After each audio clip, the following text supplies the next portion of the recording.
जन्म लेने वालों के लिए मृत्यु उतनी ही निश्चित है जितना कि मरने वालों के लिए जन्म लेना।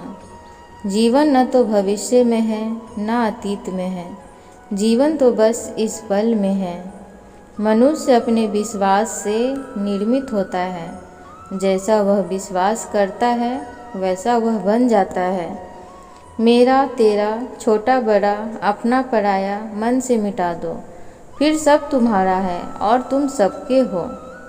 सदैव संदेह करने वाले व्यक्ति के लिए प्रसन्नता न तो इस लोक में है और न ही परलोक में। धरती पर जिस प्रकार मौसम में बदलाव आता जाता रहता है, ठीक उसी प्रकार जीवन में सुख दुख आता जाता रहता है। इतिहास कहता है कि कल सुख था, विज्ञान कहता है कल सुख होगा, लेकिन धर्म कहता है अगर मन सच्चा और दिल अच्छा है तो हर रोज़ सुख होगा। जो होने वाला है वो होकर ही रहता है और जो नहीं होने वाला वह कभी नहीं होता। ऐसा निश्चय जिनकी बुद्धि में होता है उन्हें चिंता कभी नहीं सताती है। समय से पहले और भाग्य से अधिक कभी किसी को कुछ नहीं मिलता है। श्री कृष्ण कहते हैं जब जब इस धरती पर पाप अहंकार और अधर्म बढ़ेगा तो उसका विनाश कर पुनः धर्म की स्थापना करने हेतु मैं अवश्य अवतार लेता रहूँगा। श्री कृष्ण कहते हैं वो व्यक्ति जो अपनी मृत्यु के समय मुझे याद करते हुए अपना शरीर त्यागता है वह मेरे धाम को प्राप्त होता है।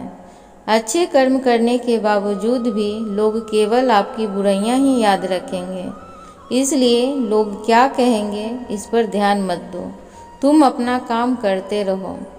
श्री कृष्ण कहते हैं मानव कल्याण ही भगवत गीता का प्रमुख उद्देश्य है, इसलिए मनुष्य को अपने कर्तव्यों का पालन करते समय मानव कल्याण को ही प्राथमिकता देना चाहिए। मनुष्य को जीवन की चुनौतियों से भागना नहीं चाहिए और न ही भाग्य और ईश्वर की इच्छा जैसे बहानों का प्रयोग करना चाहिए। अपने आप को भगवान के प्रति समर्पित कर दो, यही सबसे बड़ा सहारा है। जो कोई भी इस सहारे को पहचान गया वह डर चिंता और दुखों से आज़ाद रहता है। न तो यह शरीर तुम्हारा है न ही तुम इस शरीर के मालिक हो।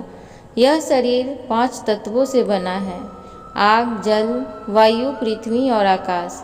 एक दिन यह शरीर इन्हीं 5 तत्वों में विलीन हो जाएगा। कोई भी इंसान जन्म से नहीं बल्कि अपने कर्मों से महान बनता है। श्री कृष्ण कहते हैं आत्मा न कभी जन्म लेती है और न ही इसे कोई मार सकता है, यही जीवन का अंतिम सत्य है। हे अर्जुन, मैं धरती का मधुर सुगंध हूँ, मैं अग्नि की ऊष्मा हूँ, सभी जीवित प्राणियों का जीवन और सन्यासियों का आत्मसंयम मैं ही हूँ। अगर आपकी ईश्वर में आस्था है तो आपके लिए उलझनों में भी रास्ता है। ईश्वर को पाने का केवल एक ही तरीका है और वो तरीका है ईश्वर की भक्ति करना। ईश्वर का नाम सभी लोग लेते हैं, लेकिन ईश्वर को केवल उनके नाम से प्राप्त नहीं किया जा सकता है। आपको अपने गुरु पर पूरी तरह से यकीन करना चाहिए, क्योंकि यही सच्ची साधना है। ईश्वर की भक्ति करने में अमीर गरीब का कोई महत्व नहीं होता है। इस दुनिया में सभी धर्म समान हैं और किसी धर्म की कटुरता इसको अलग नहीं कर सकती है। जो आग हमें गर्मी देती है वह हमें भी जला सकती है, लेकिन इसमें आग का कोई दोष नहीं है।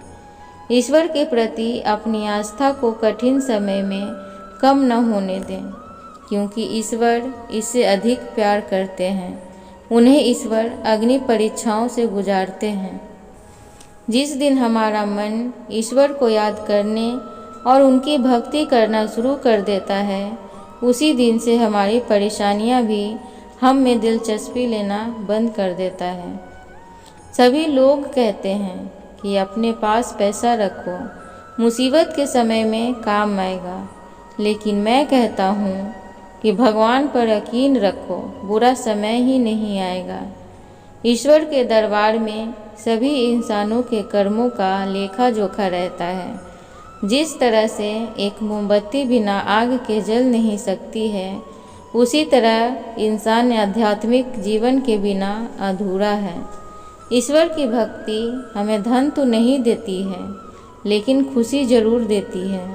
खुशी से बढ़कर कोई स्वर्ग नहीं और निराशा से बढ़कर कोई दूसरा नरक नहीं है। अगर आपके मन में कोई बैर है तो आपका मंदिर, मस्जिद और गुरुद्वारा जाना सिर्फ और सिर्फ एक सैर के बराबर है। मैं कुछ तो हूँ, क्योंकि ईश्वर कोई फालतू चीज़ नहीं बनाता है। ईश्वर से यह मत कहो कि समस्या विकट है, बल्कि समस्या से बोल दो कि ईश्वर मेरे निकट है। हमारा कर्तव्य ही धर्म है, हमारा प्रेम ही ईश्वर है, हमारी सेवा ही पूजा है और हमारा सत्य ही ईश्वर की भक्ति है। अगर उपवास रखने से ईश्वर खुश होते तो सबसे खुश नसीब इंसान वो भूखा भिखारी होता जो कई दिनों तक भूखा रहता है। अगर आपको उपवास ही रखना है तो अन्न का नहीं, बुरे विचारों का रखें। अगर आप किसी भूखे इंसान को खाना खिलाओगे तो ईश्वर आपसे ज़रूर खुश होंगे, क्योंकि ईश्वर सिर्फ प्रेम के भूखे होते हैं। ना किसी को नुकसान पहुंचाना ही पाप है, बल्कि किसी को कमज़ोर बनाना भी पाप की श्रेणी में आता है। ईश्वर को सिर्फ उनकी भक्ति से ही जाना जा सकता है, क्योंकि उन्हें जानने का कोई और तरीका नहीं है। इंसान का भाग्य उन्हीं कर्मों का फल होता है जो उन्होंने अतीत में किया है। इसी तरह वो लोग आज जो कर्म कर रहे हैं वो उनके आने वाले कल का निर्धारण करते हैं। इंसान को अपने हर कर्म का फल भुगतना ही पड़ता है, चाहे कर्म अच्छे हों या फिर बुरे। कुछ कर्मों के फल तुरंत मिल जाते हैं तो कुछ कर्मों के फल भविष्य में मिलते हैं। दिल या दिमाग से लिए गए फैसले गलत हो सकते हैं, लेकिन अंतरात्मा की आवाज़ सुनकर लिया गया फैसला कभी गलत नहीं हो सकता है। श्री कृष्ण कहते हैं, जब कोई व्यक्ति समाज से जुड़ी वस्तु को पाने का लाभ छोड़कर समाज की भलाई के बारे में सोचना शुरू कर लेता है, तब वह अध्यात्म को प्राप्त कर लेता है।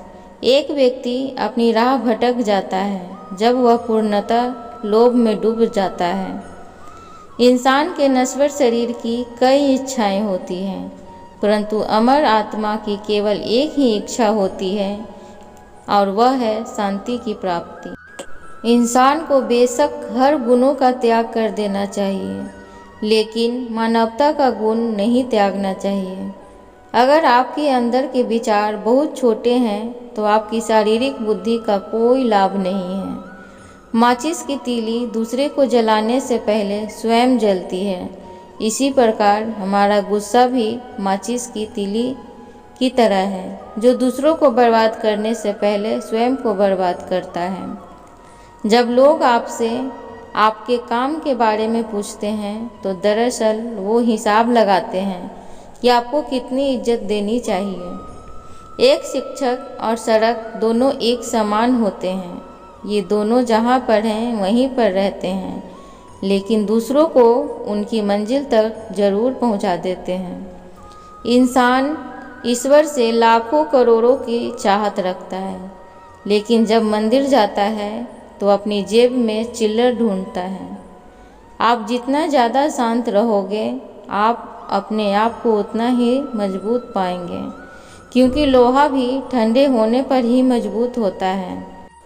आप किस समय सही थे इसे कोई भी याद नहीं रखता है, लेकिन आप कब गलत थे इसे सब याद रखते हैं।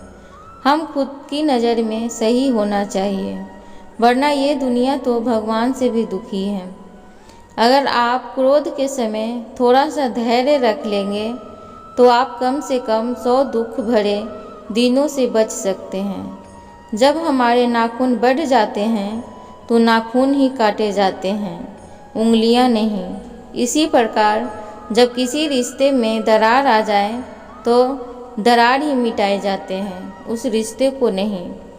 दिन की शुरुआत में हमें लगता है कि पैसा ही जीवन है, लेकिन जब शाम को हम घर लौट कर आते हैं तो लगता है कि शांति ही जीवन है। इंसान का गुस्सा मूर्खता से शुरू होकर पश्चाताप पर समाप्त होता है। आप कभी फुर्सत में अपनी कमियों पर गौर करना। आपकी दूसरों लोगों के दर्पण बनने की ख्वाहिश समाप्त हो जाएगी। आपको दूसरों के बारे में इतना ही बोलना चाहिए जितना आप खुद के बारे में सुन सको। नीम के पेड़ को अगर दूध और घी से भी सींचा जाए तो भी नीम का वृक्ष मीठा नहीं हो जाता। उसी प्रकार दुष्ट व्यक्ति को कितना भी ज्ञान दे दो, वो अपनी दुष्टता नहीं त्यागता। तो छोटी सी कहानी के माध्यम से समझते हैं। किसी नगर में एक दुष्ट आदमी रहता था। वह इतना कठोर और अत्याचारी था कि लोग उसका नाम सुनकर ही डर जाते थे। कोई उसकी सूरत भी नहीं देखना चाहता था। उसका समय लोगों को डराने धमकाने और आपस में लड़ाई झगड़ा कराने में ही बीतता था।